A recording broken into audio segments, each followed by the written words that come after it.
معدے، مثانے اور جگر کی گرمی کا علاج۔ ناظرین، بس آلو بخارے کو بتائے گئے طریقے سے 7 دن استعمال کریں اور بچائیں دواؤں کے ہزاروں روپے۔ ناظرین، معدے، مثانے اور جگر کی گرمی جیسے مسائل صرف مردوں کو ہی نہیں بلکہ عورتوں کو بھی درپیش ہوتے ہیں، جس سے ہاتھ اور پاؤں کے تلوے جلنے لگتے ہیں، دل گھبراتا ہے اور ایسے محسوس ہوتا ہے کہ کسی نے سر پر وزن رکھ دیا ہو اور مزاج چڑچڑا ہو جاتا ہے۔ یہ سب اس وقت ہوتا ہے جب خون میں اس ایک چیز کی تھوڑی سی زیادتی ہو جاتی ہے جسے طبی زبان میں صفرا کہتے ہیں۔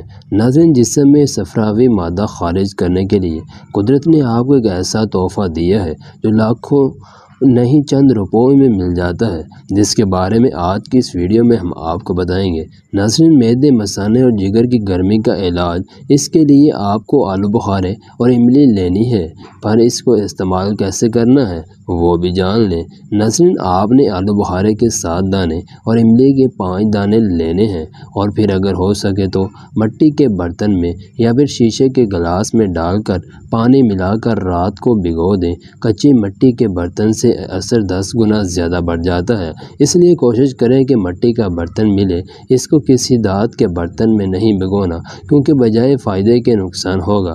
صبح ہاتھ سے اچھی طرح مسل کر ان کی گٹلیاں نکال دیں اور اس میں حسب ذائقہ مٹھاس ملا کر نہار منہ پیٹ پی لیں۔ اگر آپ میٹھا نہیں ملانا چاہتے تو اس میں کالا نمک یا سفید نمک بھی ملا سکتے ہیں۔ 7 دن تک مسلسل استعمال کریں، انشاءاللہ جسم میں ٹھنڈک پڑ جائے گی۔ یہ نسخہ انتہائی سادہ اور صدیوں سے آزمودہ ہے۔ یہ خون میں صفرا کو نارمل کرتا ہے اور جگر، معدے اور مثانے کی گرمی کو بھی ٹھیک کرتا ہے۔